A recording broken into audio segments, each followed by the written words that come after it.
Let's take a closer look at therapist stress and burnout. We as mental health workers have been sitting on the front lines, perhaps a second set of front lines, but nonetheless, we are catching the fallout of the mental health impact of experiences such as the COVID pandemic, climate change, political unrest, the racial reckoning that has been going on in our world, really taking stock of the impact of systemic racism, discrimination, the financial and housing inequities that exist around us in our communities. We are living in a world where there has been ongoing war and refugee situations. And our nervous systems, we are also navigating our way through this. It has an impact on us. And yet we're also showing up for the people that we serve, our clients, our patients. They're coming to us, asking us to help them process this very complex world that we share. And I think attending to our own nervous system, the impact of all of these events on us is an absolute necessity. If we are meant to show up with compassion and empathy for the people that are suffering from the very same world, from the very same experiences that are impacting you. So as you look at this, and you might add to this list, what have you been navigating? Whether this is in relationship to global and collective mental health events, or whether you've been navigating your own personal losses, your own grief process. Because we are in a field that is quite unique, we are asked to show up as genuine and as authentic, because that's what communicates trustworthiness to the people that we work with. That we can only compartmentalize so much before we start to feel robotic or disconnected from ourselves and our own bodies. So you'll sense as we go through this topic of your own self-care, how intimately connected this is to the care that you provide for others. The realities of working with trauma is that this tends to evoke feelings in us, feelings of fear, anxiety, our own helplessness, our own hopelessness or despair, our own feelings of isolation or loneliness, experiences of injustice or unfairness about this hurting world that we share. We are confronted with suffering, with perhaps your own rage at what is happening in this world, or events that we might term as evil. And to stay open-hearted in the face of all of that, it takes work. Very often, and you'll see the image on the slide here is one of the narrows of a canyon in the southwest here of the United States, that so often we feel we get stuck in the narrows of the work with our clients when they're coming in with their own shame or despair. Sometimes we feel our own helplessness in relationship to that. And part of keeping ourselves buoyant, keeping ourselves in a state of flow and connection helps us to not get stuck with our clients in these tight spots. I think of stress and burnout as living on a continuum. That continuum starts out with maybe an accumulation of stress in relationship to your workplace or the people that you're serving, your schedule, keeping notes, right? All of the things that we need to navigate, let alone the stress of work and home life balance Maybe you're a parent with children. Maybe you're navigating your own relationships, or you're caring for family members. Maybe you've got a friend who's going through something hard, or perhaps you yourself are going through your own illness or hardship. This stress, as it accumulates within us, and especially the stress that shows up in relationship to our work with others, can start to build. And it can build into an experience of compassion fatigue. Compassion fatigue basically means that we have a harder time staying present, staying caring or kind in relationship to the suffering of another person. We start to feel more detached, or we lose that depth of compassion that we would love to think is at the forefront of our work. It's harder to feel. It becomes more forced. And once again, if we don't catch these layers early on, they can build and they can accumulate. Our buffer to the stories that we hear, the images handed to us from clients who've experienced trauma, they get in a little bit more deeply. We feel less resilient to the degree of suffering that we're exposed to.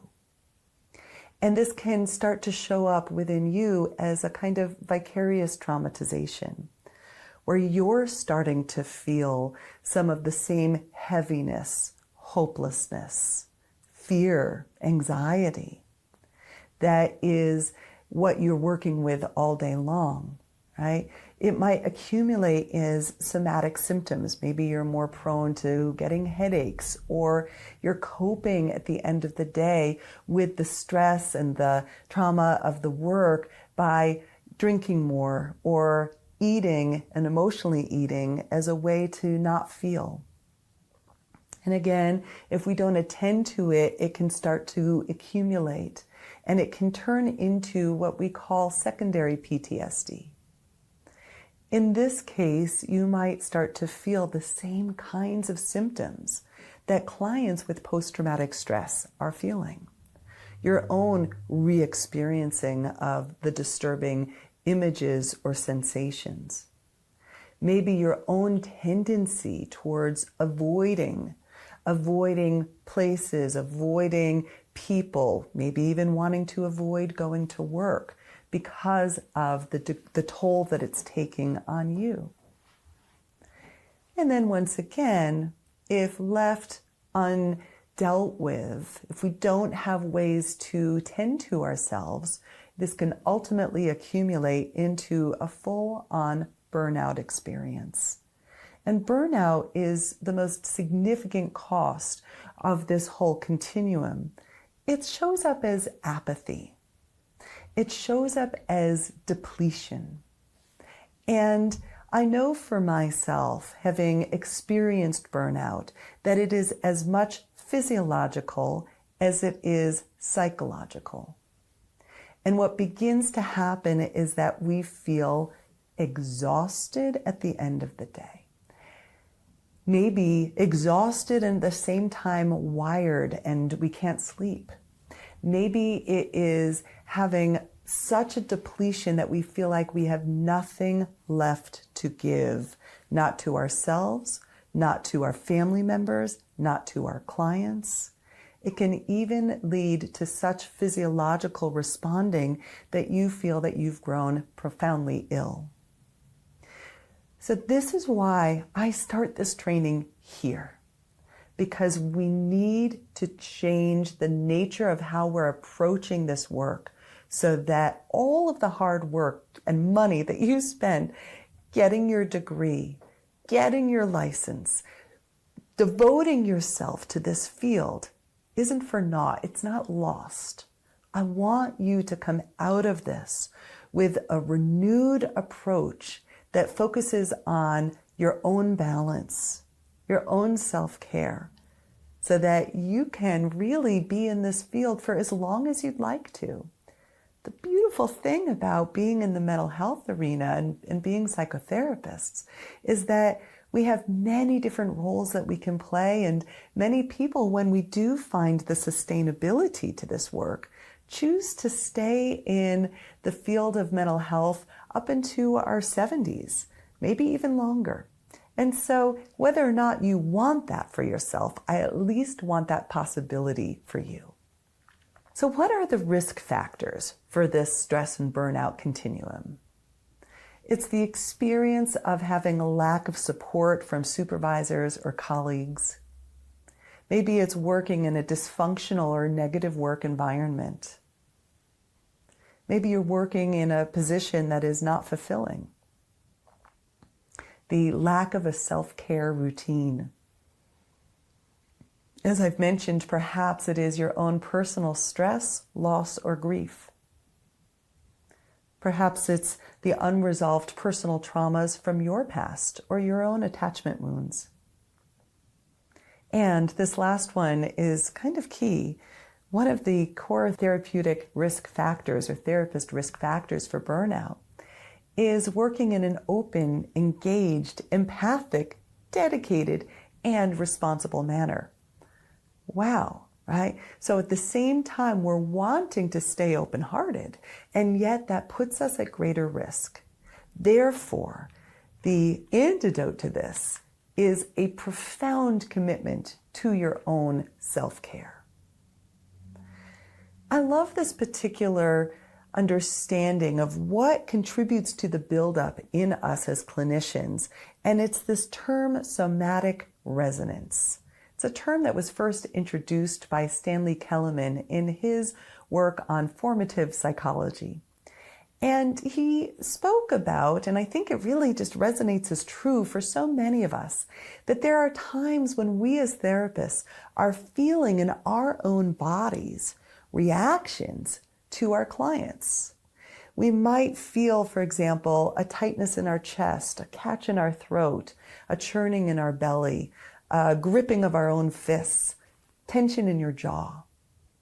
Now, when this happens, it's because we are intimately connected, right? Where your body ends doesn't necessarily mean that your experience of the world ends, right? We have a space between us where we mutually influence each other.